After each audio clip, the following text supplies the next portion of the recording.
Hola, buenas. Bueno, me he abierto por aquí a un ladito las preguntas de la entrevista, así que iré leyéndolas y contestando de una en una.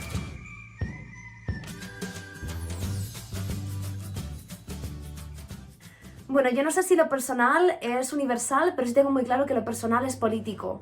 Y por eso este libro está escrito desde la primera persona, está escrito desde el yo. Cuando empecé a estructurar el libro, cuando empecé a estructurar este ensayo, a priori me apetecía hablar desde una perspectiva teórica. Quería hacer un libro pues muy académico.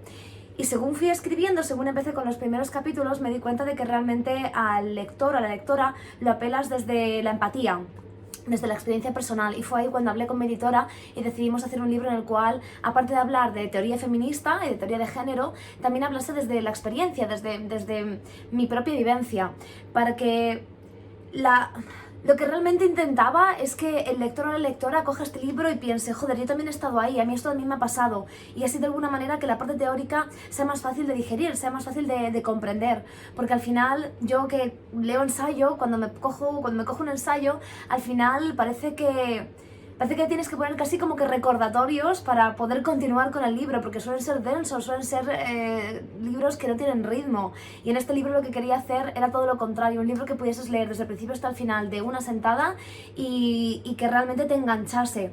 Y eso lo he hecho pues hablando en primera persona.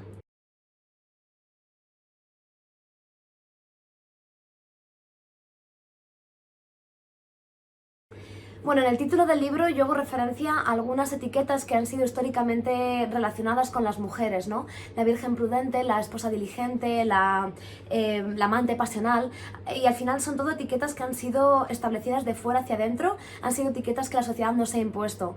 Y yo de lo que quiero hablar con el título de este libro es que hace falta que seamos nosotras mismas que construyamos nuestra identidad y nuestra realidad. Ya basta de ser esclavas de este condicionamiento que se nos ha impuesto socialmente, y lo que tenemos que hacer es reapropiarnos de estas etiquetas, pero no tanto resignificarlas, sino reapropiarnos de ellas, simplemente hacer las cosas desde la autodeterminación, ¿no? Desde el yo quiero y no desde el yo tengo que.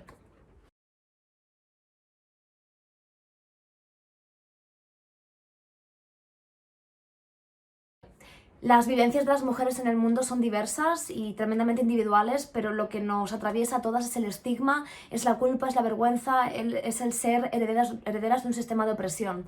Y con este libro lo que intento es masticar mi realidad para sacar algún tipo de verdad. No planteo ningún dogma, no intento plantear un marco académico, no intento plantear ningún tipo de teoría, simplemente quiero sacar ahí fuera mis propias experiencias para que el lector o la lectora pueda reflexionar sobre las suyas propias.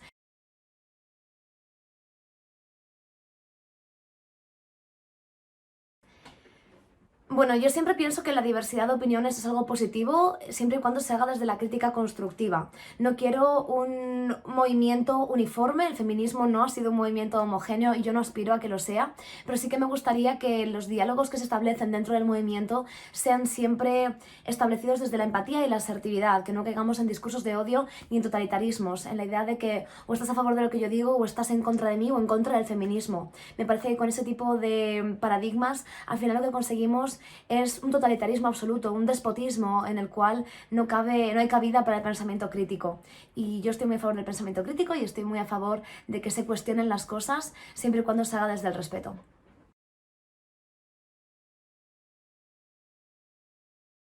Creo que hoy en día caemos en la falsa idea de que el feminismo que vemos en las redes sociales o que vemos desde una perspectiva más institucional, ¿no? En medidas y acciones relacionadas con el gobierno, es el feminismo, el verdadero feminismo, ¿no? El feminismo hegemónico. Y a mí al final todo esto me da mucha pereza porque el feminismo es un movimiento súper plural y realmente hay que investigar para poder saber y entender que existen diferentes corrientes dentro del mismo que comprenden, que aunque tienen como meta el mismo fin, que aunque aspiran a lo mismo, pues tienen diferentes ideas a la hora de conseguirlo, ¿no? Diferentes ideas a la hora de llegar a esa meta final.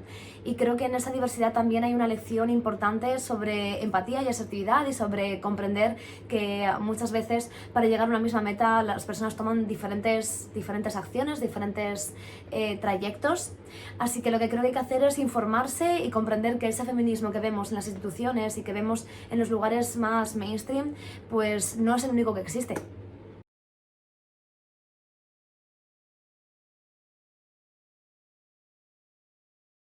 Sí, totalmente. De hecho, esto es algo que me hace muy feliz porque a la hora de hablar de mi experiencia de maltrato en primera persona, pues tuve muchísimo miedo. Me sentí muy vulnerable, sentí que, pues mucho miedo que mis experiencias se viesen instrumentalizadas, a que la gente lo entendiese de una forma sesgada, porque al final estás hablando de algo muy íntimo, de algo que te hace sentir muy vulnerable. Así que pasé mucho miedo a la hora de hablar públicamente de ello. Pero cuando por fin lo hice, la respuesta fue súper positiva y prácticamente todas las semanas, casi todos los días, recibo mensajes de chicas que me dicen que gracias a mi vídeo han podido darse cuenta de que estaban en una relación de abuso, que han podido dejar a sus maltratadores y que han podido rehacer su vida. Y para mí ese es el mayor halago, el mayor piropo. Si tan solo una persona ha podido salir de su relación de maltrato gracias a mi vídeo, a mí me parece un éxito rotundo, absolutamente rotundo.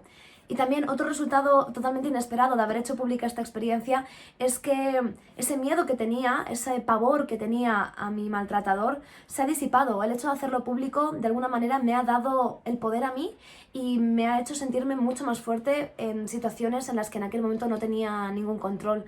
Así que, aunque ha sido totalmente inesperado, también ha tenido un efecto muy terapéutico para mí.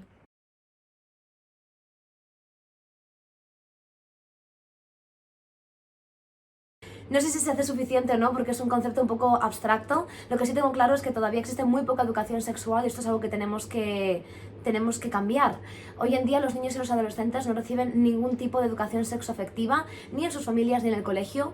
Cualquier modelo educacional que tenga que ver con estas áreas tiene que ver con los riesgos asociados al sexo, por ejemplo, enfermedades de transmisión sexual y también infecciones de transmisión sexual, riesgos a la hora de tener embarazos no deseados, modelos anticonceptivos, etcétera, etcétera. Y al final todo esto te plantea una idea del sexo que luego no tiene que ver con el sexo que te vas a encontrar ahí fuera, porque no te hablan del consentimiento, no te hablan del afecto, no te hablan del placer, esa idea tan importante, el placer del sexo. Así que creo que todavía nos queda mucho camino por recorrer para tener una educación sexual de calidad.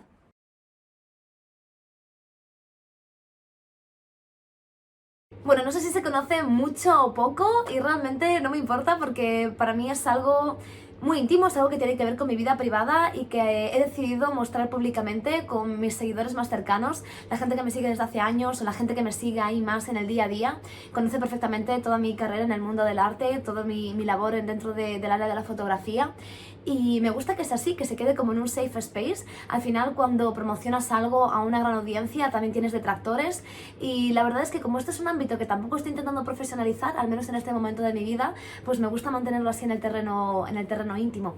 Pero bueno, quien quiera investigar, mi nombre en el mundo del arte es Marina Manot, así que tenéis mi página web, tenéis Instagram y si me queréis comentar algo por cualquier sitio, incluso por Amarna, pues también estaré encantadísima de oír vuestras opiniones.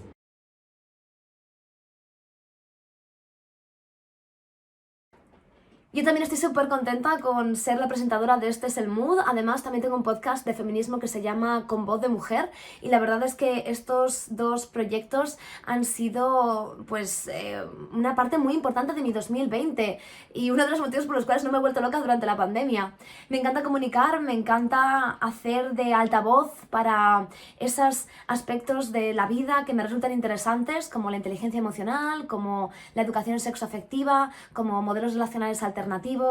Y bueno, al final pues me siento muy feliz y muy honrada de poder tener estos programas en los cuales pues hablar de mi discurso y dar voz a discursos que me parecen relevantes. Así que sí, me veo por estos caminos, me veo por estos derroteros, me gustaría y voy a seguir presentando y nada, pues espero que a la gente le guste mucho mi trabajo y que me sigan en todos estos proyectos. Este es el Mood y Con Voz de Mujer. Y eso ha sido todo, muchísimas gracias por ver esta entrevista y un besazo.